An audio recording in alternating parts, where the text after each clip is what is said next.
ஆண்டவராகிய இயேசு கிறிஸ்துவின் இனிய நாமத்தினாலே உங்களை வாழ்த்துகிறேன். மறுபடியும் ஒரு விசை இந்த தொலைக்காட்சி நிகழ்ச்சி மூலம் உங்களை சந்திக்கவும், ஆண்டவர் வார்த்தைகளை பகிர்ந்து கொள்ளவும் கர்த்தர் கொடுத்த கிருபைக்காக கர்த்தர் அதிகமாய் ஆசீர்வதிப்பாரான்னு சொல்லி வாழ்த்துகிறேன். கர்த்தர் நல்லவர், அவர் கிருபை என்றும் உள்ளது. ஹல்லேலூயா, பிரைஸ் தி லார்ட். இப்பொழுதும் ஆண்டவரின் திருவார்த்தைகளை நாம் கேட்க இருக்கிறோம். இந்த 2023 வருஷத்தின் கடைசி ஞாயிற்றுக்கிழமைக்கு நாம் வந்திருக்கிறோம். இந்த வருஷம் முழுவதும் அற்புதமாய் கர்த்தர் நடத்தினார். ஆண்டவருக்கே மகிமை உண்டாவதாக. இந்த தொலைக்காட்சி நிகழ்ச்சி இந்த வருஷம் முழுவதும் நடத்த கர்த்தர் கிருபை கொடுத்தார். ஆண்டவருக்கே மகிமை உண்டாவதாக. மற்றும் அடுத்த வருடத்திலும் தொடர்ந்து கர்த்தர் நம்மோடு கூட இருந்து இந்த ஊழியங்கள் தொடர நீங்கள் எல்லாரும் ஜெபித்துக் கொள்ளும்படி அன்பாக கேட்டுக்கொள்கிறேன். இந்த நாளில் மிக முக்கியமான ஒரு செய்தி நாம் தியானிக்க இருக்கிறோம். ஆகவே இதை கேட்கிற தேவ பிள்ளைகள் ஜெபத்தோடு கேட்டு உங்களை பரிசுத்தப்படுத்திக் கொள்ளுங்கள். வருகிற 2024 வருஷம் உங்களுக்கு ஆசீர்வாதமாக இருப்பதாக என்று சொல்லி நான் வாழ்த்துகிறேன். ஆண்டவருக்கு மகிமை உண்டாகட்டும். கண்களை மூடி ஜெபம் பண்ணுவோம். பரிசுத்தமுள்ள நல்ல பிதாவே, உமக்கு நன்றி செலுத்துகிறோம். எங்கள் ஆண்டவர் இயேசுவின் நாமத்தில் ஜெபிக்கிறோம். கர்த்தாவே, இப்பொழுது எங்களோடு பேசும்படி ஜெபிக்கிறோம். பரிசுத்த ஆவியானவரின் திருக்கரத்தில் எங்களை அர்ப்பணிக்கிறோம். இயேசு கிறிஸ்துவின் மூலம் நல்ல பிதாவே, ஆமென். Praise the Lord. இப்பொழுதும் இந்த நாள் தியானத்துக்கென்று என்னாகும் புஸ்தகம் 14 அதிகாரம் 39 முதல் 45 வசனத்தை நாம் வாசிக்க கேட்போம். என்னாகமம் 14, 39 முதல் 45 வசனங்கள். மோசே இந்த வார்த்தைகளை இஸ்ரவேல் புத்திரர் அனைவரோடும் சொன்னபோது ஜனங்கள் மிகவும் துக்கித்தார்கள். அதிகாலமே அவர்கள் எழுந்திருந்து, நாங்கள் பாவம் செய்தோம், கர்த்தர் வாக்குத்தத்தம் பண்ணின இடத்துக்கு நாங்கள் போவோம் என்று சொல்லி மலையின் உச்சியில் ஏறத் துணிந்தார்கள். மோசே அவர்களை நோக்கி, நீங்கள் இப்படி கர்த்தரின் கட்டளையை மீறுகிறது என்ன? அது உங்களுக்கு வாய்க்காது. நீங்கள் உங்கள் சத்துருக்கள் முன்பாக முறிய அடிக்கப்படாதபடிக்கு ஏறி போகாதிருங்கள். கர்த்தர் உங்கள் நடுவில் இரார். அமலேக்கியரும் கானானியரும் அங்கே உங்களுக்கு முன்னே இருக்கிறார்கள். பட்டயத்தினால் விழுவீர்கள். நீங்கள் கர்த்தரை விட்டு பின்வாங்கினபடியால் கர்த்தர் உங்களோடு இருக்க மாட்டார் என்றான். ஆனாலும் அவர்கள் மலையின் உச்சியில் ஏறத் துணிந்தார்கள். கர்த்தருடைய உடன்படிக்கையின் பெட்டியும் மோசேயும் பாளையத்தை விட்டு போகவில்லை. அப்பொழுது அமலேக்கியரும் கானானியரும் அந்த மலையிலே இருந்து இறங்கி வந்து அவர்களை முறிய அடித்து அவர்களை ஓர்மா மட்டும் துரத்தினார்கள். காதேஸ் பர்னேயாவில் நடைபெற்ற ஒரு நிகழ்ச்சி. இஸ்ரவேல் ஜனத்தின் உடைய சரித்திரத்தில் இந்த காதேஸ் பர்னே என்கிற இடம் மிக முக்கியமான ஒரு இடம். அதை இந்த நாளிலே அங்கே என்ன நடந்தது, அதன் மூலம் கர்த்தர் நமக்கு என்ன சொல்லுகிறார் இந்த நாளிலே என்பதை கொஞ்சம் நம்ம தியானிக்கலாம். இஸ்ரவேல் ஜனங்கள் எகிப்தை விட்டு புறப்பட்டு செங்கடல் வழியாய் அவர் வனாந்தர மார்க்கமாய் கடந்து வந்து இது காதேஸ் பர்னேயா என்கிற இடத்துக்கு வந்தார்கள். கிட்டத்தட்ட 2 ஆண்டு காலம் ஆயிற்று. இந்த காதேஸ் பர்னேயா என்பது கானான் தேசத்தின் தெற்கு பகுதியிலே மிக அருகிலே இருக்கிற ஒரு இடம். அங்கே வந்த பிறகு அங்கே இருக்கிற இஸ்ரவேல் ஜனத்தின் முக்கியமானவரெல்லாம் மோசையை பார்த்து, கர்த்தர் வாக்குத்தத்தம் பண்ணின அந்த பாலும் தேனும் ஓடுகிற தேசத்தை, கானான் தேசம் போய் பார்த்து விட்டு வர வேண்டும் என்று கேட்க, மோசேயும் சரி போய் வாருங்கள் என்று 12 கோத்திரத்தில் ஒரு கோத்திரத்துக்கு ஒரு பிரபு என்று 12 பேரை வேவுக்காரர்களாக அனுப்பி வைத்தார். அவர்கள் 40 நாட்கள் கானான் தேசத்தை சுற்றி பார்த்துவிட்டு திரும்பி வந்தார்கள். திரும்பி வந்து அந்த தேசத்தை சுற்றி பார்த்துவிட்டு வந்த சமாச்சாரத்தை மோசேக்கு அறிவிக்கிறார். அப்படி அறிவிக்கும் பொழுது 10 பேர் ஒரு விதமாகவும் 2 பேர் வேறு விதமாகவும் செய்தியை அறிவிக்கிறார்கள். அதில் 10 பேர் என்ன சொன்னார்கள்? நாங்கள் போய் வந்த தேசம் நல்ல தேசம்தான், ஆனாலும் அங்கே ராட்சத பிறவி இருக்கிறார்கள், அரணிப்பான கோட்டை மதில் சோல்கள் இருக்கிறது. அவர்கள் கண்களுக்கு முன்பாக நாங்கள் வெட்டுக்கிளிகளை போயிருந்தோம், நாம் அங்கே பிரவேசிக்கவே முடியாது என்று ஒரு துர்ச்செய்தியை சொன்னார்கள். அதே நேரத்தில் அவர்களில் யோசுவாவும் காலேபும் நல்ல செய்தி சொன்னார்கள். அவர்கள் என்ன சொன்னார்கள்? அது நல்ல தேசம், மிக எளிதாய் சுதந்திரித்துக் கொள்ளலாம். கர்த்தர் நம்மோடு இருப்பாரானால் அதை மிக எளிதாக நாம் ஜெயித்து விடலாம். அவர்களை காத்து கொண்ட நிழல் விலகிவிட்டது என்று நல்ல செய்தியை சொன்னார். ஆனால் இந்த துர்ச்செய்தித்தான் முழு இஸ்ரவேல் ஜனமும் கேட்டு அழுது புலம்பினார். ஒரு காலகட்டத்தில் கானானுக்குள்ள நாங்கள் போக மாட்டோம், நாங்கள் திரும்பி எகிப்து தேசத்துக்கே போகிறோம் என்று திரும்ப துணிந்தார்கள். அந்த நேரத்தில் தான் மோசே ஆரோன் போய் முகம் குப்புற அவர் பாதத்தில் விழுந்தார்கள். ஆண்டவர் இறங்கினார். ஆண்டவர் இறங்கி அங்கே ஒரு நியாய தீர்ப்பு செய்தார். அந்த நியாய தீர்ப்பின்படி நீங்கள் சுற்றி பார்த்து விட்டு வந்த அந்த நாட்கணக்கின்படி இனி 40 வருஷம் வனாந்தத்தை அலைந்து தெரிய வேண்டும். நீங்கள் அது மட்டுமல்ல, இந்த பழைய சந்தை அத்தனை பேரும் மடிந்து போவீர்கள், புதிய சந்தை தான் கானானுக்கு போவீங்க அப்படின்னு ஒரு நியாய தீர்ப்பு கொடுத்தார். துர்ச்செய்தி சொன்ன அந்த 10 பேர் செத்தார். இப்படி இஸ்ரவேல் ஜனத்தின் வாழ்க்கையில் சரித்திரத்தில் மறக்க முடியாத ஒரு நிகழ்ச்சி நடைபெற்ற இடம்தான் காதேஸ் பர்னேயா. உடனே போய் சுதந்திரிக்க வேண்டிய இடம், அவ்வளோ அருகாமல் வந்திருந்தார்கள். ஆனால் இந்த ஜனத்தினுடைய அவிசுவாசம், துணிகரம், அவசரம், கீழ்ப்படியாமை இவர்களை 40 வருஷம் வனாந்தரத்தை அலைய வைத்து விட்டது. இந்த நிகழ்ச்சி இந்த நாளிலே நம்ம கொஞ்சம் மனசில் வைக்கிறோம். இந்த வருஷத்தில் கடைசியில் வந்திருக்கிறோம். இந்த நாள் என்பது ஒரு காதேஸ் பர்னேயை போல தான் நமக்கும். நம்ம நின்று நிதானிக்க வேண்டிய ஒரு நாளாக எடுத்துக்கொண்டு கொஞ்சம் கவனிக்கணுங்க. அது அறிமுகமாக சில வார்த்தைகளை சொல்ல நான் விரும்புகிறேன். வாசிக்க கேட்ட இந்த என்னாகம் 14ஆம் அதிகாரத்தில் அந்த நிகழ்ச்சி இருக்கிறது. இதை குறித்து உபாகம் 1ஆம் அதிகாரத்தில் 19 to 23 வசனத்தில் இதை குறித்து மோசே சொல்கிற ஒரு பகுதி இருக்குது. வாசிக்கலாமா? உபாகம் 1 19 to 23 வசனங்கள். நம்முடைய தேவனாகிய கர்த்தர் நமக்கு கட்டளையிட்டபடி நாம் ஓரேபை விட்டு பிரயாணம் பண்ணி எமோரியரின் மலைநாட்டிற்கு நேராக நீங்கள் கண்ட அந்த பயங்கரமான பெரிய வனாந்தர வழி முழுவதும் நடந்து வந்து காதேஸ் பர்னேயாவில் சேர்ந்தோம். அப்பொழுது நான் உங்களை நோக்கி, நம்முடைய தேவனாகிய கர்த்தர் நமக்கு கொடுக்கும் எமோரியரின் மலைநாடுகள் மட்டும் வந்து சேர்ந்தீர்கள். இதோ உன் தேவனாகிய கர்த்தர் அந்த தேசத்தை உனக்கு முன்பாக வைத்திருக்கிறார். உன் பிதாக்களுடைய தேவனாகிய கர்த்தர் உனக்கு சொன்னபடியே நீ போய் அதை சுதந்தரித்துக்கொள், பயப்படாமலும் கலங்காமலும் இரு என்றேன். அப்பொழுது நீங்கள் எல்லாரும் என்னிடத்தில் வந்து நமக்காக அந்த தேசத்தை சோதித்து பார்க்கவும், நாம் இன்ன வழியாக அதில் சென்று இன்ன பட்டணங்களுக்கு போகலாம் என்று நமக்கு மறுசெய்தி கொண்டு வரவும் நமக்கு முன்னாக மனிதனை அனுப்புவோம் என்றீர்கள். அது எனக்கு நன்றாய் கண்டது. கோத்திரத்திற்கு ஒருவனாக 12 மனிதரை தெரிந்தெடுத்து அனுப்பினேன்.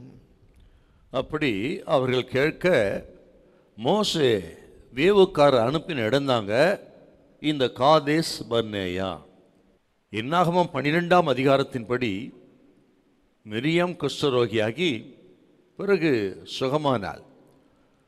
அப்படி சுகமான பிறகு ஆசரோத்திலிருந்து அவர் புறப்பட்டு பாரான் வனாந்தரம் வரையிலும் வந்தார்கள்.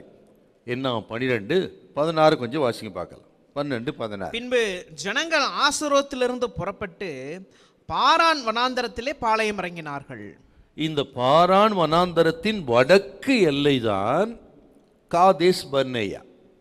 இன்னும் சொல்ல போனால் கானான் தேசத்தின் தெற்கு எல்லைதான் இந்த காதேஸ் பர்னேயா.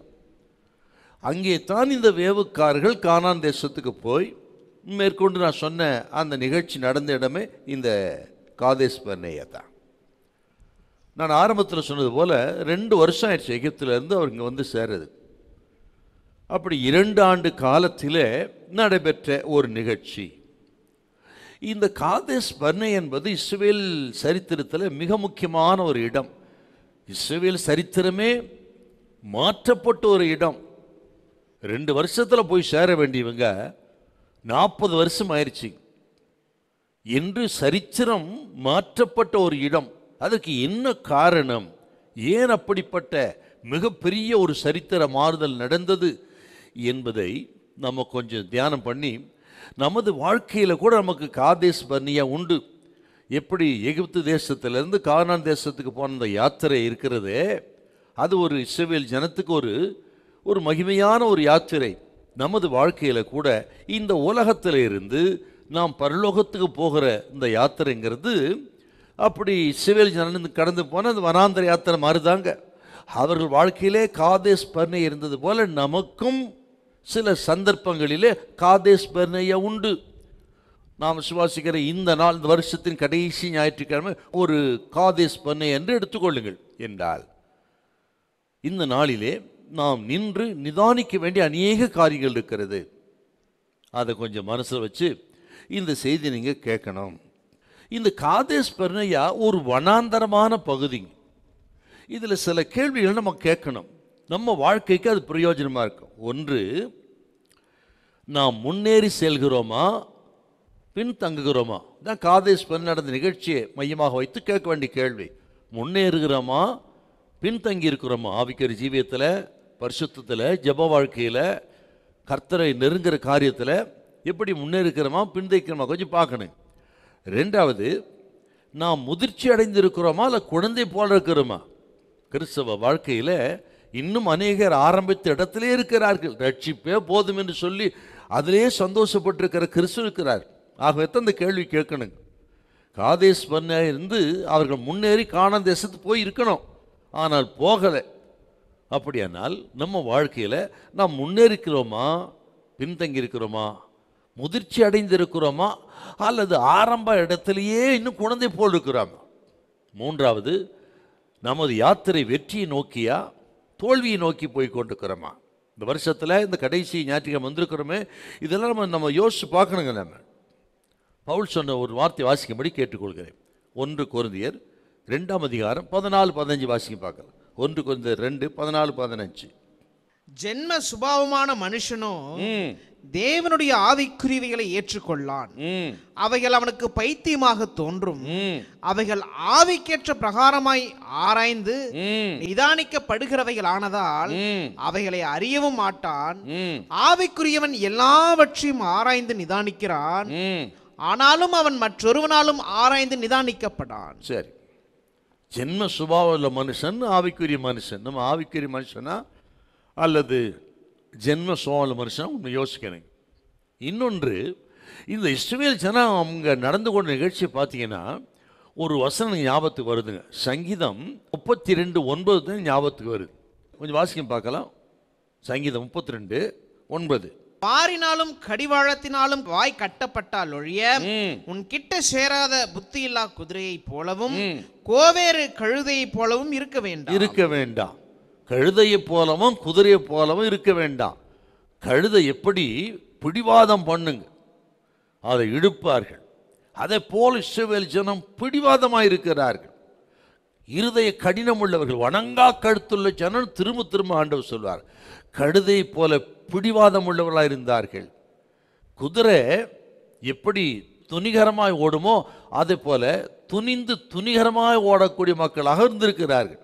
ஆனால் நீங்களும் நானும் அப்படி இல்லாதபடிக்கு கர்த்தருடைய வார்த்தையை கேட்டு, ஆக கர்த்தருடைய வார்த்தைக்கு பயந்து ஆவிக்குரிய மக்களாக நம்ம வாழணும் என்கிற ஒரு சத்தியத்தை இங்கே நம்ம பார்க்குறோம். அது இந்த காதேஸ் பர்னே நம்ம பார்க்குறோம். இப்போ இந்த காதேஸ் பர்னே நிகழ்ச்சியிலிருந்து ஒரு 3 முக்கியமான குறிப்புகளை நம் மனதில் வைக்க வேண்டும். முதல் குறிப்பு, துர்ச்செய்தியும் நியாய தீர்ப்போம். துர்ச்செய்தியும் நியாய தீர்ப்போம். என்னாம் 14ஆம் அதிகாரம் 31 சில வார்த்தைகள் வாசிங்க. கொள்ளையாவார்கள் என்று நீங்கள் சொன்ன உங்கள் குழந்தைகளையோ நான் அதில் பிரவேசிக்க செய்வேன்.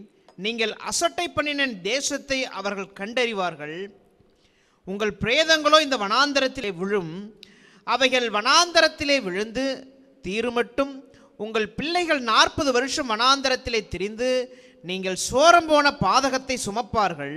நீங்கள் தேசத்தை சுற்றி பார்த்த 40 நாள் லக்கத்தின்படியே ஒவ்வொரு நாள் ஒவ்வொரு வருஷமாக நீங்கள் 40 வருஷம் உங்கள் அக்கிரமங்களை சுமந்து என் உடன்படிக்கைக்கு வந்த மாறுதலை உணர்வீர்கள். ஆண்டவருடைய நியாய தீர்ப்பு. 40 வருஷம் அலைஞ்சு தெரியுங்க நீங்க. இந்த சந்ததி ஒருத்தனும் போறதில்ல யோசுவா காலேபு தவிர என்று ஒரு கடுமையான ஒரு நியாய தீர்ப்பை கர்த்தர் சொல்றார். ஏன்னு கேட்டா, அவர்கள் துர்ச்செய்தி பரப்பினார்கள், துர்ச்செய்தி தான் மக்கள் நம்பினார்கள். இந்த இடத்துல பார்த்தீங்கன்னா என்ன துர்ச்செய்தி சொல்றாங்க அவங்க? என்னாகும் 13:30-31 வாசிங்க. அப்பொழுது காலை மோசேக்கு முன்பாக ஜனங்களை அமர்த்தி நாம் உடனே போய் அதை சுதந்தரித்துக் கொள்வோம், நாம் அதை எளிதாய் ஜெயித்துக் கொள்ளலாம் என்றான். அவனோட கூட போய் வந்த மனிதரோ நாம் போய் அந்த ஜனங்களோட எதிர்க்க நம்மாலே கூடாது, அவர்கள் நம்மை பார்க்கலும் பலவான்கள் என்றார்கள் என்று துர்ச்செய்தியை பரப்புகிறார்கள். எல்லாருடைய இருதயம் கரைந்து விட்டது. நல்ல செய்தியை சொன்ன யோசுவா காலேப் அவர்கள் கை தளர்ந்து விட்டது. துர்ச்செய்தியை சொன்ன 10 பேரின் கை ஓங்கி விட்டது. இந்த துர்ச்செய்தியைத்தான் மக்கள் அதிகமாய் நம்பினார்கள். இன்றைக்கு அப்படித்தாங்க நடக்குது. 2000 வருஷமா நற்செய்தி சொல்றோம், எங்க போய் சேருது? ஆனா துர்ச்செய்தி 2 நிமிஷம் உலகம் முழுதும் போயிருது பாரு. அன்றைக்கு அப்படித்தான். துர்ச்செய்தியை கேட்டு முழு இஸ்ரவேல் ஜனம் கிட்டத்தட்ட 30 லட்சம் பேர் அவர்கள் அழுது புலம்பினார்கள், அழுதார்கள், உணர்ச்சி வசப்பட்டார்கள், கட்டுப்பாட்டையே இழந்து விட்டார். ஆகவே தான் நாங்கள் எகிப்துக்கு போவோம்னு திரும்புறாங்க பாருங்க. அந்த அளவுக்கு துர்ச்செய்தி சொன்னவருடைய கை ஓங்கி விட்டது. இந்த முழு இஸ்ரவேலும் 10 பேர் சொன்ன அந்த மெஜாரிட்டியும் பக்கம் போய் சேர்ந்துட்டான். மைனாரிட்டி யோசுவா காலேபின் கை தளர்ந்து விட்டது. அன்னைக்கு அப்படித்தான். ஆண்டவர் உலகத்தில் வந்து வாழ்ந்த நாட்களே அப்படித்தாங்க. மெஜாரிட்டி தான் சார்ந்து இருக்கிறார்கள். எது உண்மை, இதில் உண்மை இருக்கா இல்லையா அதெல்லாம் பார்க்கறதில்ல. மெஜாரிட்டி என்ன சொல்றது, பெரும்பாலும் என்ன சொல்றாங்க. ஆண்டவர் இயேசு உலகத்தில் வந்து வாழ்ந்த நாட்களிலும் அப்படித்தானே. மத்திய 21ஆம் அதிகாரத்தை வாசித்து பாருங்க.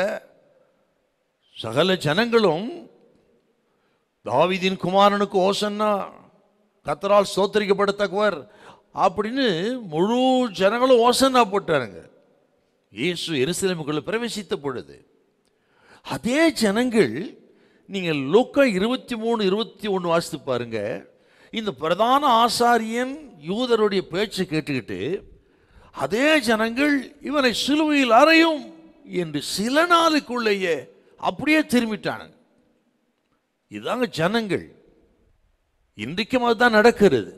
ஆகவே இந்த ஜனங்கள் இந்த 10 பேர் சொன்ன துர்ச்செய்தியை நம்பி ராமுடுதான் அழுது கடைசியில் கண்ட்ரோலை இழந்து எகிப்துக்கே போவான்னு சொல்லிட்டாங்க பாருங்க. அதில் இன்னொரு விஷயத்தை நம்ம பார்க்கணுங்க. இவர்கள் மத்தியிலே நல்ல செய்தி சொன்ன யோசுவாவும் காலேபும் இருந்தார்கள். அவர் என்ன சொன்னாங்களா? நீங்கள் 14ஆம் அதிகாரம் 7 வாசிங்க. இஸ்ரவேல் புத்திரரின் சமஸ்த சபையை நோக்கி, நாங்கள் போய் சுற்றி பார்த்து சோதித்த தேசம் மகா நல்ல தேசம். கர்த்தர் நம்மேல் பிரியமாய் இருந்தால் அந்த தேசத்திலே நம்மை கொண்டு போய் பாலும் தேனும் ஓடுகிற அந்த தேசத்தை நமக்கு கொடுப்பார்.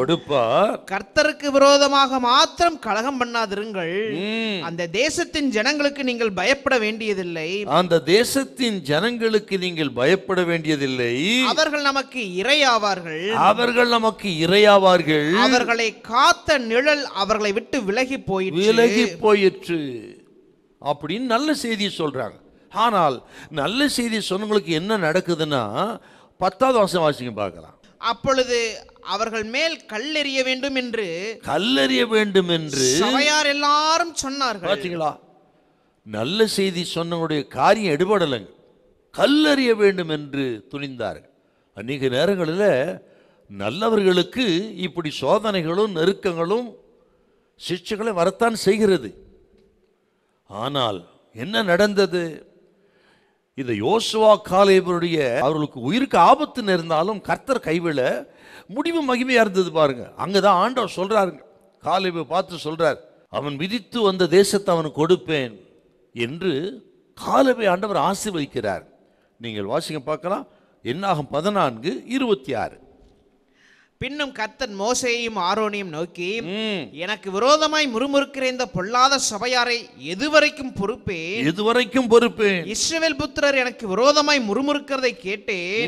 நீ அவர்களோட சொல்ல வேண்டியது என்னவென்றால், நீங்கள் என் செவிகள் கேட்க சொன்ன பிரகாரம் உங்களுக்கு செய்வேன் என்பதை என் ஜீவனை கொண்டு சொல்லுகிறேன் என்று கர்த்தர் உரைக்கிறார்.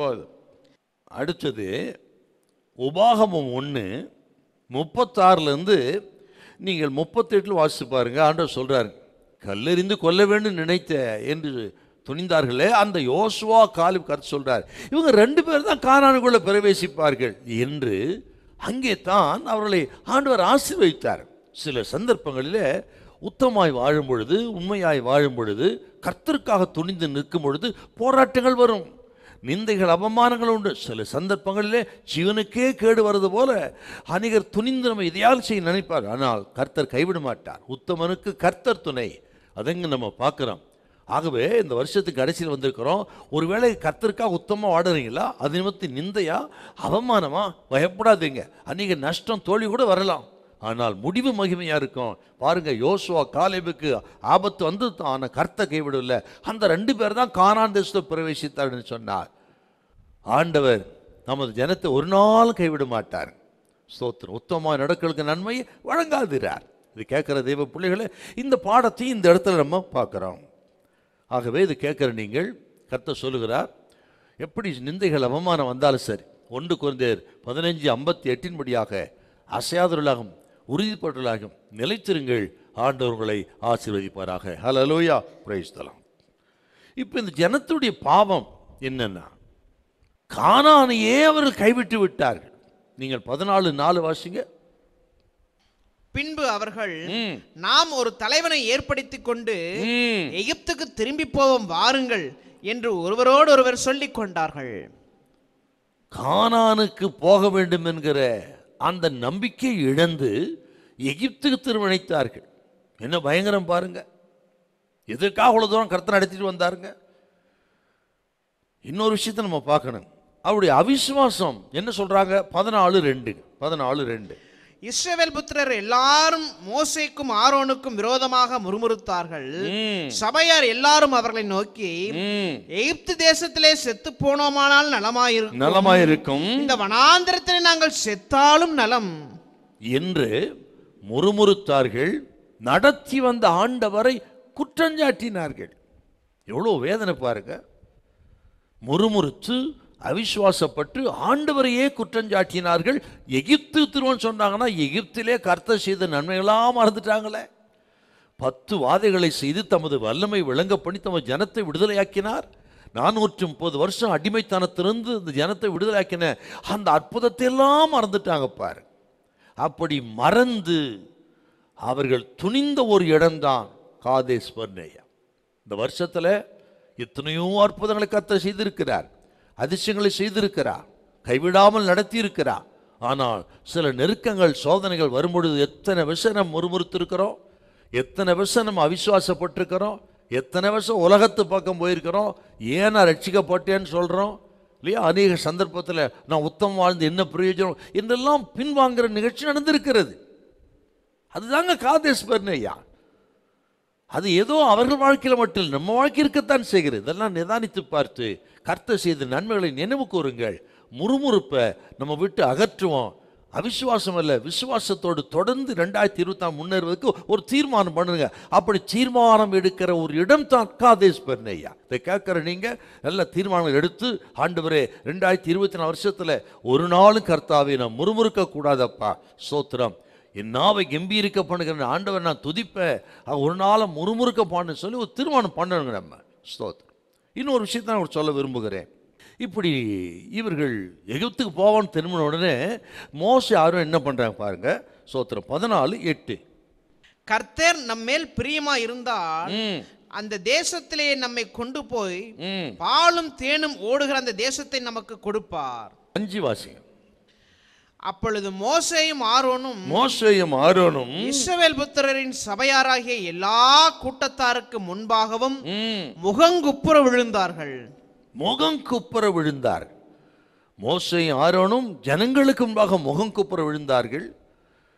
யோசுவா காலை வஸ்திரம் கிழித்து கொண்டு, இப்படி செய்யாதீங்க, இந்த நல்ல தேசம் கர்த்தர் நம்மோடு கூட இருந்தால் எளிதாய் பிடித்துக் கொள்ளலாம், அவர்கள் காத்த நிழல் விலகி விட்டதுன்னு சொல்லி அவர்கள் இன்னும் உற்சாகப்படுத்த நினைக்கிறார். ஆனாலும் அந்த ஜனங்களோ அவர்கள் நாங்கள் போவோம் என்று சொல்லி அவர்கள் மீறினார்கள். பார்த்தீங்களா எத்தனை துணிகரங்க. கடைசியில் பாருங்க, முழு பாளையமும் பாதித்து விட்டது. 30 லட்சம் பேர் அழறாங்க. ஒரு சிலர் செய்கிற பாவம் முழு பாளையத்தை பாதித்து, 10 பேர் சொன்ன துர்ச்செய்திங்க 30 லட்சம் பேர் பாதித்து விட்டது. ஆகவே தான் நம்ம குடும்பமாகட்டும் சபையாகட்டும் ஒரு சிலர் தானேன்னு கண்ணு காண விடக்கூடாது. ஆக ஒரு குடும்பமாக இருக்கிற ஏதோ ஒரு குடும்பத்தில் கூட ஒரு சிலருடைய வார்த்தைகள் குடும்பத்தையே பாதிச்சிருங்க. ஒரு சிலருடைய செயல்கள் முழு குடும்பத்தும் அடிந்து போது காரணமாயிருது. ஆக அந்த ஒரு சிலரும் விட்டுறவும் கூடாது, அவருக்காக ஜெபிக்கணும். ஆகவே அந்த ஒரு சிலரினால் பாருங்க முழு பாளையமும் அழுது புலம்பி தேவனுக்கு விரோதமாக எழும்பி விட்டார்கள். பிறகுதான் கர்த்தருடைய நியாய தீர்ப்பு இறங்கி வருது. இப்போ நீங்க வாசிங்க 14:10. அப்பொழுது அவர்கள் மேல் கல்லெறிய வேண்டும் என்று சபையார் எல்லாரும் சொன்னார்கள். உடனே கர்த்தருடைய மகிமை ஆசரிப்பு கூடாரத்தில் இஸ்ரவேல் புத்திரர் எல்லாருக்கும் முன்பாகவும் காணப்பட்டு ஆண்டவர் இறங்குறார். மோசே, என்னை விட்டுவிடு, இந்த ஜனத்தை நான் நிர்மலமாக்குறேன், இன்னும் ஒரு பெரிய ஜாதி ஆக்குவேன் என்று ஆண்டவர் கோபம் கொண்டார். இது 2வது விசை இப்படி சொல்றார், உன்னை நான் பெரிய ஜாதி ஆக்குவேன், என்னை விட்டுடு, இந்த ஜனத்தை நிர்மலமாக்குன்னு சொன்னது இது 2வது விஷயம். ஆனால் மோசே என்ன சொல்றாருன்னா, தேவனிடத்துல நீ தொடர்ந்து வாசித்து பாருங்க, தேவனிடம் மன்றாடுகிறார். ஆண்டவரே, நீர் அப்படி செய்வீரானால் உமது நாமத்துக்கு என்னாவது என்று ஆண்டவர் திருநாமத்துக்காக பரிந்து பேசுகிறார். மட்டுமல்ல, எகிப்தியர் என்ன சொல்லுவாங்க என்று கேட்கிறார். தன் ஜனத்துக்காக மன்றாடுகிறார். திறப்பு வாசல்ல நிற்கிறார். மோசையோட அற்புதமான சுபாவம் இதெல்லாம் நமக்கு வேணுங்க. கர்த்தர் சொல்ற, உன்ன பெரிய ஜாதியாக்கும் என்ன விட்டுருப்பா. ஆனால் சொல்றாரு பாருங்க, தன்னுடைய உயர்வை விரும்பாத பக்தன் தன் ஜனத்தின் உயர்வை விரும்புகிறார். தனது ஜனம் வாழ வேண்டும், நான் வளர்வதல்ல, நான் உயர்வதல்ல, எனக்கு பேரும் புகழும் அல்ல, என் ஜனம் வாழ வேண்டும். அதாங்க மோசே திறப்பின் வாசலில் நிற்கிற தேவ மனுஷனுடைய அற்புதமான ஒரு குணாதிசயத்தை பாருகிறார். மட்டுமல்ல, நான் அடிக்கடி சொல்லுவேன், நமது உயர்வு என்பது அடுத்தவரின் அழிவில் நாம் உயரக்கூடாது. ஆண்டவரை உயர்த்த வேண்டும், நம்மோடு கூட சேர்ந்து அவர்களும் உயர வேண்டும். இந்த நல்ல சுபாவம் நமக்கு வேணும். தானியேல் பாருங்க, மாகாணத்தில் பாபிலோனில் மிகப்பெரிய ஒரு அழிவு வர இருந்தது. ராஜாவிடத்தில் போய் கேட்டு தேவனிடத்தில் ஜெபம் பண்ணி சொப்பனத்துக்கு அர்த்தத்தை சொன்ன பொழுது ராஜா தானியேலை உயர்த்தினான். அதோடு தானியேல் கேட்டுக்கொண்டதின்படி சாத்ராக் மேஷாக் ஆபேத்நேகோ 3 பேரையும் ராஜா உயர்த்தினான். தான் மட்டுமல்ல, தன்னோடு கூட தன் தோழனை உயர வேண்டும். என்ன நல்ல குணம் பாரு. ஆகவே தான் சொன்னேன், இதெல்லாம் நல்ல குணம் நமக்கு வேணுங்க. அதெல்லாம் அந்த காதேஸ் பண்ண நம்ம பார்க்குறோம். அடுத்தவனுடைய அழிவில் உயர நினைக்கக்கூடாது, நான் மட்டும் உயரணும்னு நம்ம விரும்பக்கூடாது. நம்மோடு கூட நம்ம சகோதரர் உயர வேண்டும் என்று நாம் விரும்ப வேண்டும். அழிந்து போகிற மகளுக்கு மன்றாட வேண்டும் என்கிற அநேக சத்தியங்கள் இந்த இடத்துல பார்க்குறோம். இந்த வருஷத்தின் கடைசியில் வந்திருக்கிறோம். 2024 வருஷத்தில் நமக்குன்னு வாழாமல், சுயநலமுள்ளவர்களாய் வாழாமல், தேசத்துக்காக, பட்டணத்துக்காக, அழிந்து போகிற ஆத்மாக்களுக்காக நாம் மன்றாடி செவிக்கிறவர்களாக இருக்கும் என்றால் கர்த்தர் சொல்லுகிறாருங்க, சோத்திரர் நம்மையும் உயர்த்துவார், அவர்களையும் வாழ வைப்பார், தேசத்தில் மிகுந்த சமாதானத்தை தருவார். ஹல்லேலூயா. அப்படிப்பட்ட திறப்பின் வாசலுடைய மோசேக்கு ஆரோன் வேணுப்பார். அதெல்லாம் இந்த இடத்துல நம்ம பார்க்குறோம். இப்படி கேட்டாருங்க, தேவன் மன்னித்தார். நீங்கள் 14:20 வாசி. அப்பொழுது கர்த்தர், உன் வார்த்தையின்படியே மன்னிக்கிறார். ஆனால் நியாய தீர்ப்பு அங்கதான் கர்த்தர் சொல்றார். மன்னித்த ஆண்டவர் நியாய தீர்ப்பு சொல்ற. மன்னிப்பை பெற்ற நாம் ஆனால் செய்த பாவத்துக்கு உரிய சிக்ஷை அனுபவிச்சு தான் தீரணுங்க. ரட்சிக்கப்பட்ட தேவஜானம் கவனிக்கணும். மன்னிப்பார், ஆனால் விதத்ததை அறுத்துத்தான் ஆகணும். கலாத்தியர் 6:7 என்னங்க சொல்றாரு பவுலடிகள்? வாசித்து பாருங்களேன். தேவன் தம்மை பரியாசம் பண்ண ஒட்டார். மனுஷன் எதை விதைக்கிறான் அதையே இருப்பான். இருக்குதா இல்லையா உங்களுக்கு? வாசிக்கும் பார்க்கலாம். கலாத்தியர் 6:7-8. ஆகவே துணிஞ்சு பாவம் செய்து விட்டு மன்னிப்பை பெற்றுவிடலான்னு சொல்லி நிர்விசாரமாக இருக்கக்கூடாதுங்க, துணிகரமாக இருக்கக்கூடாது. கவனிக்கணும். மன்னிப்பார், ஆனால் விதைச்சதை அறுத்துத்தான் ஆகணும். இதை கேட்குற யாராக இருந்தாலும் சரி, கர்த்தர் இந்த நாளில் கர்த்தர் சொல்றாருங்க. இதெல்லாம் ஒரு எச்சரிப்பின் சத்தம். வாசிக்கும் பார்க்கலாம். மோசம் போகாதிருங்கள், மோசம் போகாதிருங்கள். தேவன் தம்மை பரியாசம் பண்ண விட்டார். மனுஷன் எதை விதைக்கிறானோ அதையே அறுப்பான். தன் மாம்சத்திற்கென்று விதைக்கிறவன் மாம்சத்தினால் அழிவை அறுப்பான், ஆவிக்கென்று விதைக்கிறவன் ஆவியினாலே நித்திய ஜீவனை அறுப்பான். மன்னிப்பை பெறலாம், ஆனா விதைச்சதை அறுத்து தான் ஆகணும். ஆகவே விதைக்கும் பொழுது கவனமாக விதைக்கணுங்கிறத மனசு வைக்கிறோம். இப்போ ஆண்டவர் நியாய தீர்ப்பு சொல்ல 38 வருஷம் நீங்கள் அலைந்து திரிவீர்கள் என்று சொல்லி நியாய தீர்ப்பு வைத்தார். இந்த சந்ததி முழு அழியும்னு சொன்னார். இளம் தலைமுறைத்தான் போய் சேரும் என்று சொன்னார். அதன் அடிப்படையில் அந்த 38 வருஷம் 40 வருஷத்துக்குள்ள கானானுக்குள் போகாமலேயே பழைய சந்ததி முழுவதும் மடிந்தார்கள். யோசுவா காலேபும் இளம் தலைமுறையும் தான் கானானுக்குள்ளே பிரவேசித்தார். இதில் ஒரு விஷயத்தை நம்ம பார்க்கணும். இந்த இளம் தலைமுறை கானானுக்குள்ளே பிரவேசிப்பார் கர்த்தர் சொன்னார், பிரவேசித்தார். ஆனால் அவர்களும் 38 வருஷம் அலைந்திருக்கிற வனாந்தரத்தில். காரணம், பெற்றோர் செய்த தவறு பிள்ளைகளை பாதித்திருக்கிறது. வீணான அலைச்சல்கள். 38 வருஷம் அலைந்து திரிந்து தான் கானானுக்குள்ள பிரவேசித்தார் என்றால், மூதாதையர்கள் அல்லது முற்பிதாக்கள் பெற்றோர் செய்த பாவத்தை பிள்ளைகள் அறுக்கிறார். ஆகவே பெற்றோர் கவனமா இருக்கணுங்க. நீங்க செய்து உங்களோட போறதில்லை, அது உங்கள் சந்ததியை பாதிக்கும், பிள்ளைகளை பாதிக்கும். வீணான அலைச்சல், வீணான நஷ்டம், வீணான தொல்லை. பார்த்தீங்களா? கவனமா இருக்கணும். அது மட்டும் இல்லை, யோசுவா காலையும் போய் சேருவாங்கன்னு சொன்னார். நல்லவர்கள், நற்செய்தி சொன்னவர்கள் அவர்களும் சேர்ந்து 38 வருஷம் வனாந்தரத்தில் அலைந்தார்கள். அநேக நேரங்களில் ஆக நன்மை செய்கிறவர்களும் நல்லவர்கள் கூட இப்படிப்பட்ட மக்களின் நிமித்தம் பாதிக்கப்படுகிறார்கள். ஆகவே இதை கேட்குற கத்திரி பிள்ளைகளே, இப்படிப்பட்ட சத்தியத்தெல்லாம் இந்த இடத்துல நாம் அறிந்து கொள்கிறோம். ஆக விதைக்கும் பொழுது சரியாக விதைக்கணும். ஸ்தோத்திரம். ஒருவேளை அநேகருடைய தவறுகளினால் நீங்கள் பாதிக்கப்பட்டிருக்கீங்களா, பயப்படாதீங்க. முடிவு மகிமையாக இருக்கும். கர்த்தர் ஆசீர்வதிப்பார். ஸ்தோத்திரம். நன்மை செய்து பாடு அனுபவிப்பது நல்லது என்று கர்த்தர் சொல்லியிருக்கிறார். ஆகவே பயப்படாதிருங்கள். 2024 வருஷம் உங்களுக்கு மகிமையாக இருக்குன்னு நான் விசுவாசிக்கிறேன். வாழ்த்தி ஆசீர்வதிக்கிறேன். ஹல்லேலூயா, பிரைஸ் தி லார்ட். இப்படி 38 வருஷம் அவங்க அலைஞ்சு தெரிஞ்சாலும் ஆண்டவர் கைவிட்டில்லை, அவர்களோடு கூடவே இருந்தார். 40 வருஷம் மன்னா பொழிவதை நிறுத்தல, மேகம் விலகவில்லை, அக்கினி ஸ்தம்பம் விலகவில்லை, தாகத்துக்கு தண்ணீரை கொடுக்காமல் விட்டதும் இல்லை. அவர்களோடு கூடவே இருந்து வழி நடத்தினார்னா அவருடைய இரக்கம் தயவு பாருங்க. இந்த வருஷத்தில் எத்தனையோ தவறுகள் செய்தாலும் நம்மை போஷிப்பதில் ஒரு நாள் கர்த்தர் தடுக்கலை, நமக்கு கொடுக்க வேண்டியது கர்த்தர் நிறுத்தலை, அற்புதமாக நடத்தினார்னா ஆண்டவருடைய இரக்கம் தயவை நினைத்து நாம் நன்றி செலுத்தினோம். அப்படி நன்றி செலுத்துவோம். 2024 தேவன் நமக்கு ஆசீர்வாதம் தருவாராக. ஹல்லேலூயா, பிரைஸ் தி லார்ட். முதல்ல பார்த்தோம் துர்ச்செய்தியும் நியாய தீர்ப்போம். ரெண்டாவது, கர்த்தருடைய கட்டளைக்கு கீழ்ப்படியாமல் போனார்கள். கர்த்தருடைய கட்டளைக்கு கீழ்ப்படியாமை. என்ன? 14:40. அதிகாலமே அவர்கள் எழுந்திருந்து, நாங்கள் பாவம் செய்தோம், கர்த்தர் வாக்குத்தத்தம் பண்ணின இடத்துக்கு நாங்கள் போவோம் என்று சொல்லி மலையின் உச்சியில் ஏற துணிந்தார்கள். இப்படி ஆண்டவர் நியாய தீர்ப்பு சொல்லிட்டார். கேட்டவர்கள் அதன் பிறகாயிலும் கீழ்ப்படிந்திருக்கலாம். ஆனால் இன்னொரு துணிகரத்தை பாவம், நாங்கள் பாவம் செய்தோன்னு சொன்னாங்களே தவிர நாங்கள் போவோம் என்று அவர்கள் ஏறி அந்த கானான் தேசத்துக்குள்ள போவதற்கு துணிந்தார்கள். கர்த்தர் சொல்றாரு, வேண்டாம் திரும்பிடுங்க, திரும்பி போவோம்னு கர்த்தர் சொல்லும். கேட்காம அவர்கள் போவோம்னு போனாங்களாம். நீங்க 14:25 வாசிங்களேன். 14:25.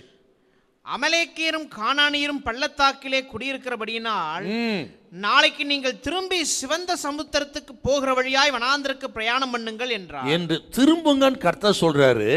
ஆனா இவர்களோ இல்ல நாங்கள் போவோம் என்று மலை உச்சியில் ஏற துணிந்தார். எத்தனை துணிகரம் பாரு. ஆண்டவரே சொல்றாருங்க, ஆபத்து இருக்குப்பா, இதுக்கு மேல போகாத, திரும்பு என்று சொன்னார். இல்லை நாங்கள் போவோம் என்றால் எத்தனை ஒரு துணிகரம் பாருங்க. காரணம் என்னன்னா, அவர்கள் தன்னம்பிக்கை சார்ந்திருந்தார்கள். அவர் சுயமா சிந்தித்து சுய சித்தத்தின்படி வாழ நினைக்கிறார். நம்ம போயிடுவோம், பக்கம் தானே இருக்கு என்று தன்னம்பிக்கை, சுயசித்தம், சுயநலம், கீழ்ப்படியாமல். விளைவு பாருங்க என்ன நடக்குது. நம்ம ஆரம்பத்தில் வாசிக்க கேட்டோம். அங்கே இருந்த மலையில் குடியிருந்த அமலேக்கியரும் மற்ற ஜனங்களும் துரத்தினார்கள். வெட்கத்தோடு அவர்கள் ஓடி வந்தார்கள்.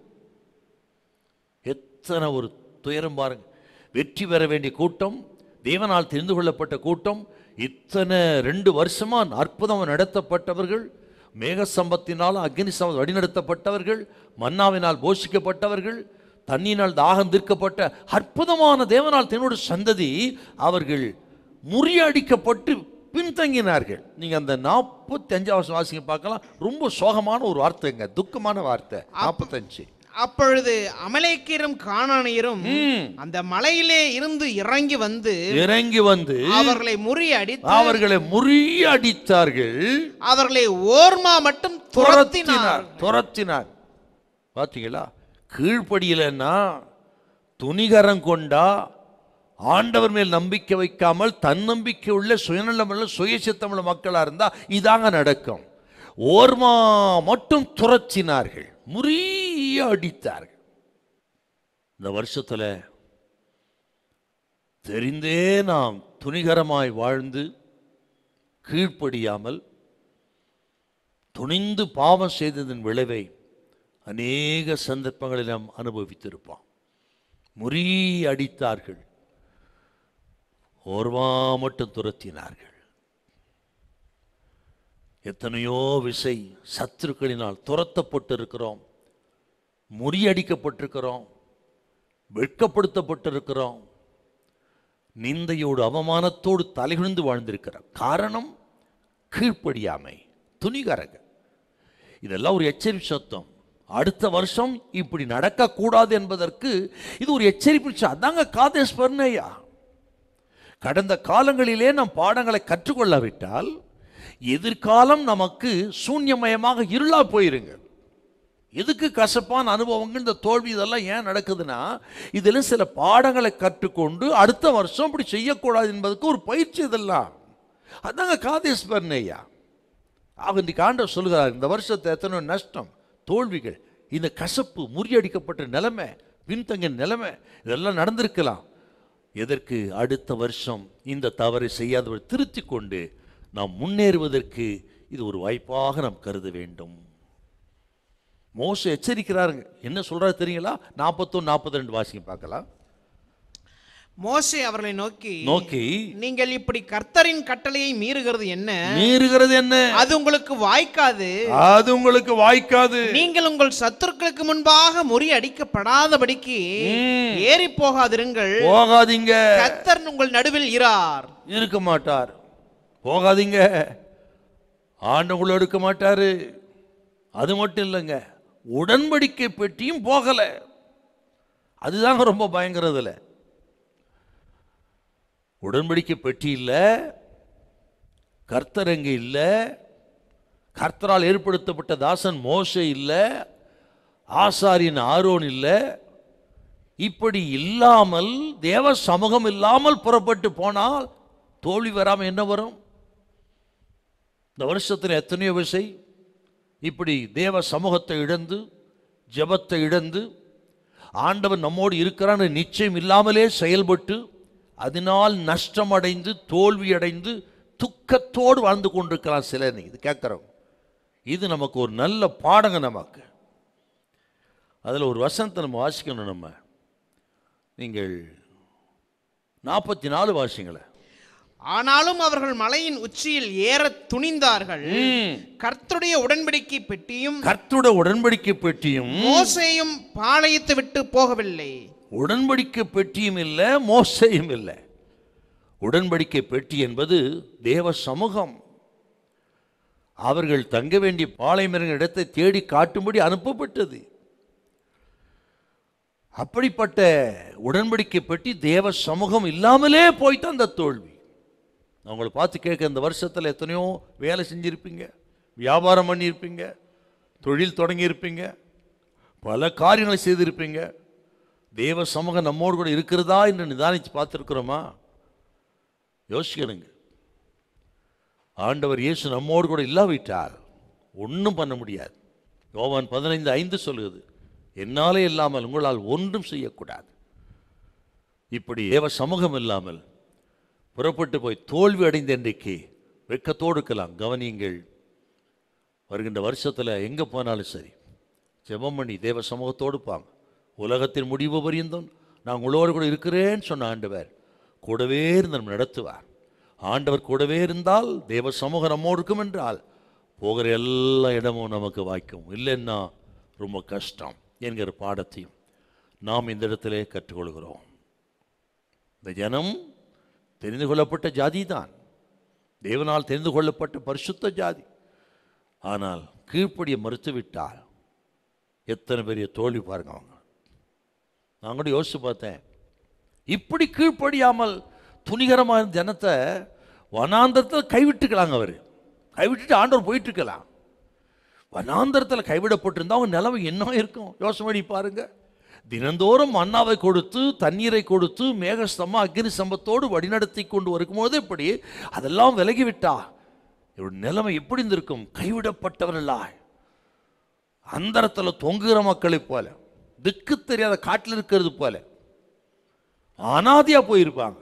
ஆனால் ஆண்டவரோ அந்த 40 வருஷமோ இப்படி அவர்கள் இருதயத்தை கடினப்படுத்தினாலும் கூடவே இருந்தார் என்றால் ஒரு வசனம் தான் எனக்கு ஞாபகத்துக்கு வருகிறது. 2 தீமோத்தேயு 2:13 தாங்க. கொஞ்சம் வாசிக்க பார்க்கலாம். அருமையான ஒரு வசனங்க. நாம் உண்மை இல்லாதவர்களாய் இருந்தாலும் அவர் உண்மையுள்ளவராய் இருக்கிறார். அவர் தம்மைத்தான் மறுதலிக்க மாட்டார். ஸ்தோத்திரம். பார்த்தீங்களா என்ன அருமையான வசனம். நாம் உண்மை இல்லாதவர்களாக இருந்தாலும் அவரோ உண்மை. இந்த வருஷத்தில் எத்தனையோ விஷயங்கள்ல உண்மை இல்லை. நம்ம ஆராதனைக்கு வருவதில் உண்மை இல்லை, வேதம் வாசிப்பதில், ஜபம் பண்ணுறதில், கர்த்தருக்கு கொடுப்பதில், எடுத்த தீர்மானங்களை உண்மை இல்லாமல் போயிருக்கிறோம். ஆனால் ஒரு நாளும் கர்த்தர் நம்மை கைவிடாமல் அனுதினமும் கொடுக்க வேண்டிய படியை அளந்து கொடுத்து நடத்தியிருக்கிறார் என்றால் அவருடைய நீடிய பொறுமை, இரக்கம், தயவு, அன்பு, கிருபை, அதுக்காக ஆண்டவருக்கு நம்ம கோடான கூட நன்றி செலுத்தணும். உண்மைதானே? Praise the Lord. இப்பொழுது ஆண்டவன் 15 அதிகாரத்தை வாசித்து பார்த்தீங்கன்னா இளம் தலைமுறைக்கு சொல்கிறார், இவங்கெல்லாம் போயிடுவாங்க. இளைய தலைமுறை, நீ கானானுக்கு போவீங்க, நீ போனால் அங்கே எப்படி நடக்கணும், ஏது நடக்கணும், எனக்கு நன்றி உள்ளா இருங்க, பலி செலுத்துங்க எல்லாம் அந்த ஜனத்துக்கு வாக்குத்தத்தம் பண்ணுறாருன்னா உடனே ஆண்டவர் இவ்வளோ கோபம் கொண்டாலும் அவர்கள் மேல் தயவாக இறங்கி இளம் தலைவருக்கு கொடுக்க வேண்டிய ஆசீர்வாதத்தை வாக்குத்தத்தம் பண்ணுறார். ஆகவே இதை கேட்குற அருமையான கத்திரி பிள்ளைகளே, இஸ்ரவேல் ஜனத்துடைய இந்த அவருடைய காரியம் நமக்கெல்லாம் ஒரு நல்ல திருஷ்டாந்தங்க. ஏன் இந்த பழைய ஏற்பாட்டுக்காக எடுத்து தியானம் பண்ணுறோம்? அவள் சொல்கிற ஒரு வார்த்தை வாசிக்க பார்க்கலாம். 1 கொரிந்தியர் 10ஆம் அதிகாரம் 10-11. இதெல்லாம் ஏன் பழைய ஏற்பாடு தானே விடக்கூடாதுங்க. என்ன சொல்கிறாங்க பவுல்? வாசிக்க பார்க்கலாம். 1 கொரிந்தியர் 10:10-11. அவர்களில் சிலர் முறுமுறுத்து சங்காரக்காரனாலே அழிக்கப்பட்டார்கள். அதுபோல நீங்களும் முறுமுறுக்காதிருங்கள். இவைகளெல்லாம் திருஷ்டாந்தங்களாக அவர்களுக்கு சம்பவித்தது. உலகத்தின் முடிவு காலத்தில் உள்ள நமக்கு எச்சரிப்பு உண்டாகும்படி எழுதப்பட்டும் இருக்கிறது. பார்த்தீங்களா? இப்போ பழைய ஏற்பாட்டு சம்பவங்கள் எல்லாம் இஸ்ரவேலின் சரித்திரம் நமக்கெல்லாம் ஒரு திருஷ்டாந்தம். நாம் இப்படி இருக்கக்கூடாது, எப்படி இருக்க வேண்டும் என்பதற்கு. அதுதான் இந்த வருஷத்தின் கடைசி ஞாயிற்றுக்கிழமை இதை நம்ம தியானம் பண்ணுறது. அடுத்த வருஷம் இந்த தோல்வி, இந்த நஷ்டம், இந்த அவமானம் வராதபடி நம்ம காத்துக்கொள்வதற்கு சுத்திகரிப்பது இந்த நாட்களை பயன்படுத்தி கொள்ளணும். ஆண்டோட இரக்கத்தை பாருங்க. நான் விசுவாசிக்கிறேன், இப்படி இந்த ஜனம் பாவம் செய்தாலும் அடுத்த தலைமுறைக்கத்தை நினைவு கூர்ந்து அவர்களை ஆசீர்வதித்து கானான் தேசத்தை உள்ள கொண்டு போவேன்னு சொல்லி வாக்குத்தத்தங்கள்லாம் கொடுக்குறார் என்று சொன்னால் என்ன அர்த்தம்? நான் உங்களோடு கூடவே இருப்பேன், என்னுடைய சிங்காசனம் உங்கள் மத்தியிலே இருக்கும், பயப்படாதிருங்க, என் ஆளுகை எப்பொழுதுமே உங்களோடு இருக்கும் என்று அந்த இளம் தலைமுறைக்கு வாக்குத்தத்தம் பண்ணுறார். நான் விசுவாசிக்கிறேன் 2024 வருஷத்தில் இதெல்லாம் நமக்கு பிரயோஜனமானவைகள். நாம் ஆராதிக்கிற ஆண்டவர் இயேசு இதோ மரித்தவர் இல்லை, 3ஆம் நாள் உயிரோடு எழுந்த தெய்வம். அவர் நம்மோடு கூட இருக்கிறார். அவர் இன்றைக்கு நம்மை ஆளுகை செய்கிறார். நம்ம சுற்றி நடக்கிற நிகழ்ச்சிகள்லாம் வித்தியாசமாக இருக்கலாம், அதெல்லாம் ஒரு பயமுறுத்த நிகழ்ச்சியாக இருக்கலாம்.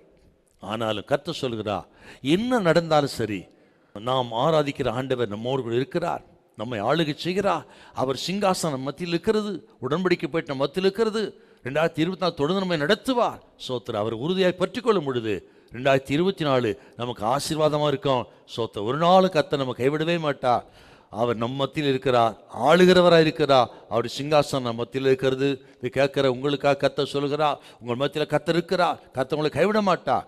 சோத்திரம். மறுபடியும் திரும்பி கல்வாரிக்கு வாருங்கள், சிலுவைக்கு வாருங்க, இரத்தத்தால் கழுவப்படுங்க, நடந்த எல்லா காரியங்களும் மன்னிப்பு கேட்டு சோத்திரம் அவர் பாதத்தை அண்டிக் கொள்ளும் பொழுது அடுத்த வருஷம் உங்களுக்கு மகிழ்ச்சியான ஒரு சந்தோஷமான வெற்றியுள்ள வருஷமாக இருக்குன்னு நான் விசுவாசிக்கிறேன். அப்படி வாழ்த்துகிறேன். கர்த்தருக்கு மகிமுண்டாவதாக. ஹல்லேலூயா. Praise the Lord. இந்த எபிரேய நிருபத்தில் இதை குறித்து நிறைய சொல்லியிருக்கார். அது விசேஷ எபிரேய நிருபத்தில் என்னென்னா, இந்த இஸ்ரவேல் ஜனத்தினுடைய இந்த காரியத்தை குறித்து அந்த எபிரேய நிருபத்தில் நிறைய எழுதியிருக்காரு. 2-3 வருஷத்தை நீங்கள் அப்படி குறித்துக்கலாம். ஆனால் தியானம் பண்ணுங்க கண்டிப்பாக. நீங்கள் எபிரேயர் 3ஆம் அதிகாரம் 17 முதல் 19 வசனம் நம்மை எச்சரிக்கிறது. 4ஆம் அதிகாரம் 1 வசனம், 4ஆம் அதிகாரம் 9-11 இதெல்லாம் வாசித்து பார்த்தீங்கன்னா அந்த இளைப்பாறுதலை குறித்து அங்கே பேசுறதை நம்ம பார்க்குறோம். நீங்கள் 3ஆம் அதிகாரம் கடைசி 2 வசனத்தை வாசிக்க பார்க்கலாம். பின்னும் என்னுடைய இளைப்பாறுதலில் பிரவேசிப்பதில்லை என்று அவர் யாரை குறித்து ஆணையிட்டார்? கீழ்ப்படியாதவர்களை குறித்தல்லவா? ஆதலால் அவிசுவாசத்தினாலே அவர்கள் அதில் பிரவேசிக்க கூடாமல் அவிசுவாசத்தினாலே அதில் அவர்கள் பிரவேசிக்க கூடாமல் போனார்கள் என்று பார்க்கிறோம். அவருடைய அவிசுவாசம் கீழ்ப்படியாமைத்தான் அந்த சந்ததி கானானுக்குள்ளே பிரவேசிக்க முடியவில்லை என்று சொல்லி நமக்கு என்ன புத்தி சொல்றாரு பாருங்க. அருமையான இந்த அதிகாரம். இப்போ 4:1 வாசிங்க. ஆனபடியினாலே அவருடைய இளைப்பாறுதல் பிரவேசிப்பதற்கு ஏதுவான வாக்குத்தத்தம் நமக்கு உண்டாயிருக்க உங்களில் ஒருவனும் அதை அடையாமல் பின்வாங்கி போனவனாக காணப்படாதபடிக்கு, அதாவது அந்த இளைப்பாறுதலை இதை கேட்கிற பார்க்கிற நாம் ஒருவரும் நாம் அடையாமல் போகக்கூடாது என்று இங்கு எச்சரிக்கிறார். அவர்களின் இளைப்பாறுதல் கானான் தேசம். ஆனால் நமக்கு சொல்லப்பட்ட இந்த வார்த்தையின்படி நமது இளைப்பாறுதல் சொன்ன இந்த இடத்துல கானான் தேசமும் அல்ல, இளைப்பாறுதல் சொல்லப்பட்ட மரணமும் அல்ல, கிறிஸ்தவ வாழ்க்கையின் முதிர்ச்சி. அதாங்க இளைப்பாறுதல். காதேஸ் பர்னேயாங்கிறது முன்னேறி செல்லக்கூடிய இடம். ஆனால் முன்னேறி செல்ல விரும்பாமல் பின்தங்கி அவர்கள் எகிப்துக்கு போக நினைத்தார்கள். இளைப்பாறுதலுக்குள்ளே போகாமல் எகிப்துக்கு போக நினைத்தார்கள். நமது வாழ்க்கையில் அநேக சந்தர்ப்பங்களிலே இப்படி முன்னேறாமல் பின்தங்கி விடுகிறோம். அதுதாங்க சொல்றாருங்க. இப்போ இளைப்பாறுதல்னு சொல்றது நாம் முன்னேறி செல்கிற ஒரு முதிர்ச்சியை காண்பிக்கிறது. ஆரம்பத்தில் சொன்னது போல இன்றைக்கு அநேக கிறிஸ்தவர்கள் ரட்சிப்பின் அனுபவத்தோடு அதுவே போது நிற்கிறாங்க. இல்லை, முன்னேற வேண்டும். அநேகரை பார்க்க பல வருஷத்துக்கு பிறகு இன்னும் பின்தங்கித்தான் இருக்கிறார். அதைத்தான் இங்கே சொல்லுகிறார். இளைப்பாறுதல் அவர்கள் பிரவேசிக்க கூடாமல் போயிற்று, நீங்கள் அப்படி இருக்கப்படாது, நீங்கள் இளைப்பாறுதல் பிரவேசிக்கணும்னா நாம் முன்னேறி செல்ல வேண்டும் என்ற ஒரு எச்சரிப்பு சத்தத்தை இங்கே சொல்கிறத நம்ம பார்க்கணும். இப்படி முன்னேறணும்னா நமக்கு என்ன தேவை என்றால் நல்ல விசுவாசம் வேணுங்க. அதுக்கு தான் யோசுவாவும் காலேபும் ஆரம்பத்தில் சொன்னது போல அவங்க ஸ்டேட்மெண்ட்லாம் பாருங்கள், இந்த நல்ல செய்தியெல்லாம் அற்புதமாக இருக்குங்க. அப்படிப்பட்ட விசுவாசம் இருந்தால் நாம் முன்னேறி செல்ல முடியும். அப்படிப்பட்ட விசுவாசத்தின் அடிப்படையில் தான் 2024 சந்திக்க வேண்டும். எத்தனை சோதனை நெருக்க வந்தாலும் சரி, முன்னேறக்கூடிய விசுவாசம் நமக்கு வேணும். அது யோசுவா காலேபுவான விசுவாசம் நமக்கு வேணுங்க. அதான் ஆக்டிவ் ஃபெய்த்னு சொல்வார்கள். சோத்திரம். அவங்க என்னெல்லாம் சொன்னாங்கன்னு மறுபடியும் ஒரு விஷயம் கூட நான் உங்களுக்கு நினைப்பாட்ட விரும்புகிறேன். நீங்கள் 13ஆம் அதிகாரத்தில் அவங்க சொன்ன முதல் ஸ்டேட்மெண்ட் பாருங்க. சோத்திரம் 30வது வசனம். அப்பொழுது காலேப் மோசேக்கு முன்பாக ஜனங்களை அமர்த்தி நாம் உடனே போய் அதை சுதந்தரித்துக் கொள்வோம், உடனே போய் சுதந்தரித்துக் கொள்ளலாம், நாம் அதை எளிதாய் ஜெயித்துக் கொள்ளலாம் என்றார். எளிதாய் ஜெயித்துக் கொள்ளலாம் ஆச்சுங்களா. அப்புறம் இன்னொரு ஸ்டேட்மெண்ட் சொல்றேன், ரொம்ப நல்லா இருக்கும். 7வது வசனம் 14:7. இஸ்ரவேல் புத்திரரின் சமஸ்த சபையும் நோக்கி நாங்கள் போய் சுற்றி பார்த்து சோதித்த தேசம் மகா நல்ல தேசம், மகா நல்ல தேசம். அப்படி தொடர்ந்து வாசிப்பார். கர்த்தர் ஒரு இருப்பார். ஆனால் நாம் அதை எளிதாக ஜெயித்துக் கொள்ளலாம். இப்படிப்பட்ட இந்த ஆக்டிவ் ஃபெய்த், இப்படிப்பட்ட விசுவாசம் நமக்கு வேணும். 2024 போகிறதுக்கு முன்பு கர்த்தர் சொல்கிறாருங்க, எதிர்ப்புகளை பார்க்காதீங்க, சூழ்நிலை பார்க்காதிருங்கள். ஒரு பக்தன் சொன்னாருங்க, அவிசுவாசம் தடைகளை பார்க்கும், விசுவாசம் வாய்ப்புகளை பார்க்கும். ஆகவே இருக்கிற தடைகளை பார்க்காதீங்க, பலகீனங்களை பார்க்காதீங்க, தோல்விகளை, கடந்த நாட்களில் ஏற்பட்ட தோல்வி நஷ்டங்களை பார்க்காதீங்க. விசுவாசத்தோடு வாய்ப்புகளை பாருங்கள். இந்த யோசுவா காலிபடி ஆவி நமக்கு வேணும். அவருடைய அந்த ஆக்டிவ் ஃபெய்த் நமக்கு வேணும். அப்படி எல்லாவற்றையும் மறந்து, பின்னாளில் மறந்து, முன்னாளை நோக்கி தேவன் அழைத்த பரமழைப்பின் பந்தய பொருளுக்காக லக்கை நோக்கி தொடருன்னு சொன்னது போல லக்கை நோக்கி தொடருங்கள். ஆக விசுவாசத்தோடு கூட வருகின்ற 2024 வருஷத்தை எதிர்கொள்வோம். கர்த்தர் நமக்கு வெற்றியை தருவார். ஹல்லேலூயா. ஆக இந்த இளைப்பாறுதல் என்று சொன்னால் ஆவிக்குரிய வாழ்க்கையிலே, கிறிஸ்துவ வாழ்க்கையிலே முதிர்ச்சியை, முன்னேறி செல்வதை குறிக்கிறது. அப்படி முன்னேறி செல்ல நமக்கு உதவி செய்வாராக. அதை நமக்கு கற்றுக் கொடுக்க ஒரு இடம் தாங்க இந்த காதேஸ் பர்னேயா. 2 விஷயத்தை நம்ம பார்த்துருக்கிறோம். துர்ச்செய்தியும் நியாயத்தீர்ப்பும். 2வது கர்த்தருடைய கட்டளைக்கு கீழ்ப்படியாமை. 3வது ஒரு விஷயத்தை கூட பார்க்கணும். 3வது ஒரு இடைப்பட்ட காலம் என்று அதுக்கு தலைப்பு கொடுத்துருக்கிறேன். ஒரு இடைப்பட்ட காலம். உபாகம் 1 அதிகாரம் 4-5. 40ஆம் வருஷம் 11ஆம் மாதம் முதல் தேதியிலே மோசே இஸ்ரவேல் புத்திரருக்கு சொல்லும்படி தனக்கு கர்த்தர் விதித்த யாவையும் அவர்களுக்கு சொன்னான். யோர்தானுக்கு இப்புறத்தில் இருக்கிற மோவாபின் தேசத்தில் மோசே இந்த நியாயப்பிரமாணத்தை விவரித்து காண்பிக்க தொடங்கி, இந்த 38 ஆண்டுகளுக்கு பிறகு அந்த பழைய தலைமுறை முழுவதும் அழிந்து விட்டது. புதிய தலைமுறையோடு கூட மோசே அங்கே நிற்கிறார்.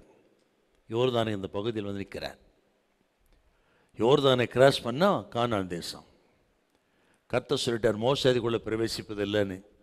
யோசுவாவின் தலைமையில் தான் அவர்கள் பிரவேசிக்க போகிறார்கள்.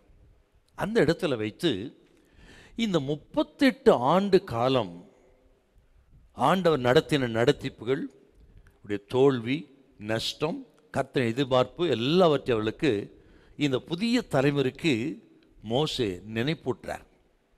அதான் இந்த இடைப்பட்ட காலம் சொன்னேன்.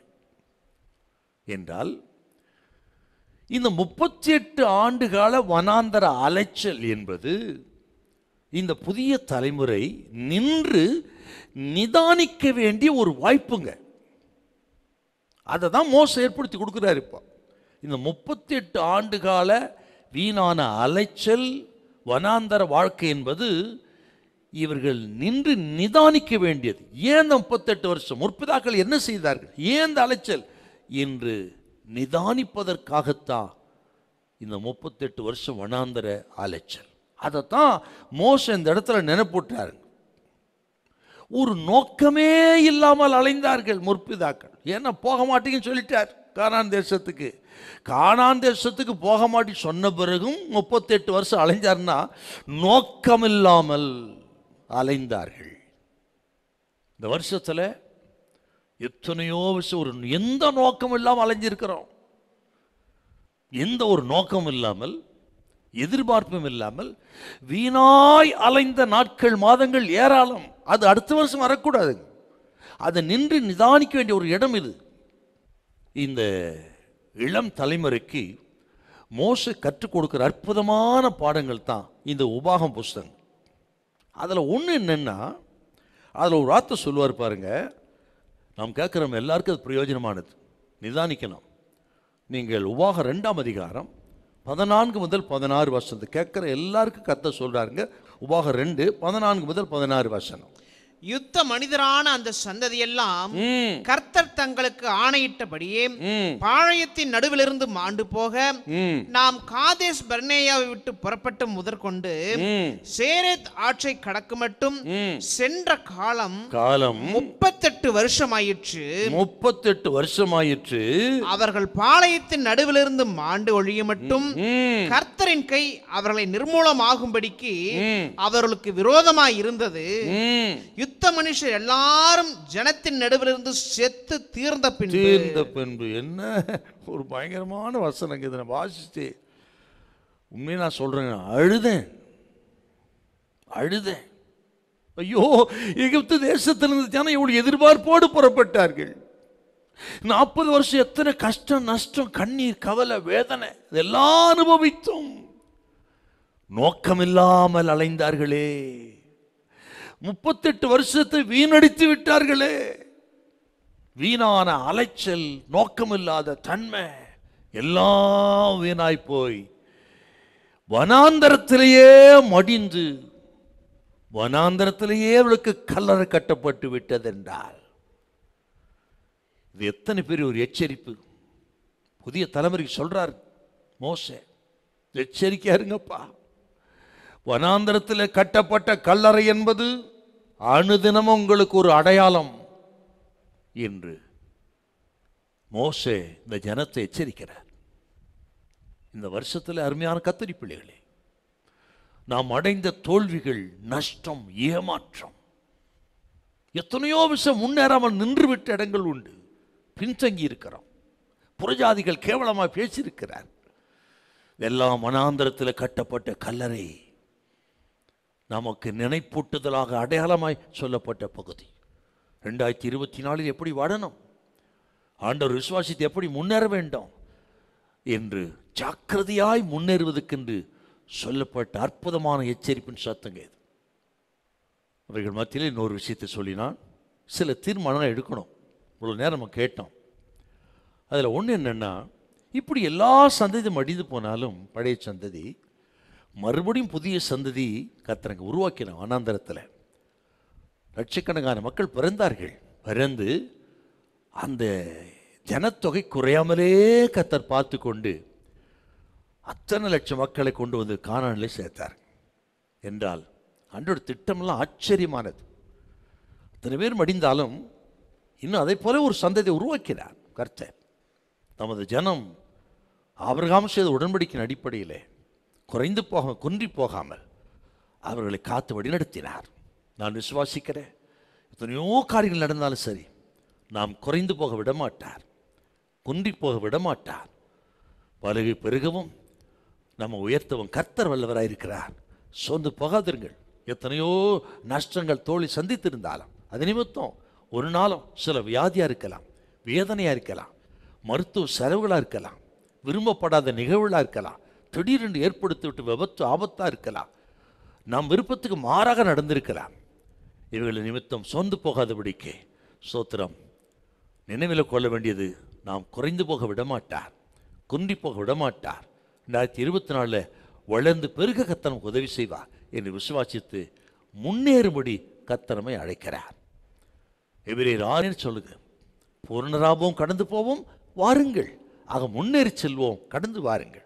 எத்தனை நஷ்டங்கள் தோல்வி வந்தாலும் சரி, சோத்திரம் பூரணத்துக்கு நேராக முன்னேறுவோம், ஆசீர்வாதத்துக்கு நேரம் முன்னேறுவோம். 2024 முன்னேறுவோம். சோர்ந்து விடாதீர்கள், தைரியவாருங்கள். அவர் ஆளுகை நம்மோடு கூட இருக்கிறது, அவர் சிங்காசனம் நம்மோடு இருக்கிறது. அவர் மரித்த தெய்வம் அல்ல, உயிரோடு இருக்கிறவர், கடைசிவர் நடத்த வல்லவராக இருக்கிறார். கர்த்தர் உங்களை கைவிட மாட்டார். 2024 இழந்து போன இந்த வருஷம் இழந்து போன எல்லாம் திரும்ப பெற்ற வருஷமாக கர்த்தர் திரும்ப கொடுத்து கனம் பண்ணுவார். நான் விசுவாசிக்கிறேன், உங்களை வாழ்த்துக்கிறேன்.